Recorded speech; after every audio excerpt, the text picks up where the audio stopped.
নমস্কার, Radha art and craft YouTube চ্যানেলে তোমাদের সকলকে জানাই স্বাগতম। আজ আমি মাটির ভাঁড়ে রং করব। প্রথমে যেটা রং করব সেটা চায়ের ভাঁড়। চা খাওয়ার পর ভাঁড়টাকে বাড়ি নিয়ে চলে এসেছি রং করার জন্য। তো এটিকে রং করার জন্য আগে আধ ঘন্টা মতো জলে ভিজিয়ে রাখতে হবে, তাহলে রংটা ভালোভাবে ফুটে উঠবে। তো আমি এখানে ক্যামেল কোম্পানির অ্যাক্রিলিক কালার ব্যবহার করেছি। প্রথমে লাল রং দিয়ে বেস কালার করে নিয়েছি, তারপর সাদা রংটি দিয়ে ডিজাইন করেছি। তো এই ডিজাইনটা আমি কীরকম করেছি সেটা তোমরা ভিডিওতে দেখে নাও। প্রথমে ভি টাইপের করেছি, তারপর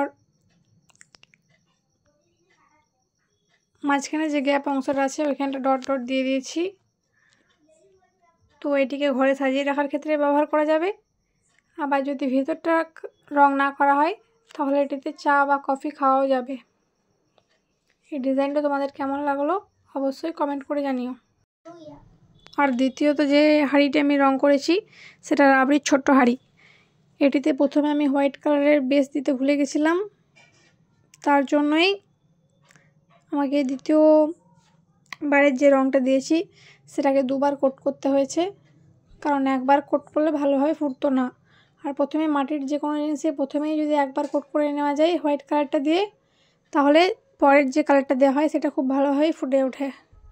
তো তোমাদের এই দুটি ডেকোরেশন কেমন লাগলো আমাকে অবশ্যই কমেন্ট করে জানিও। বাকি ভিডিওটি আসছে নেক্সট পার্টে, আবার দেখা হবে।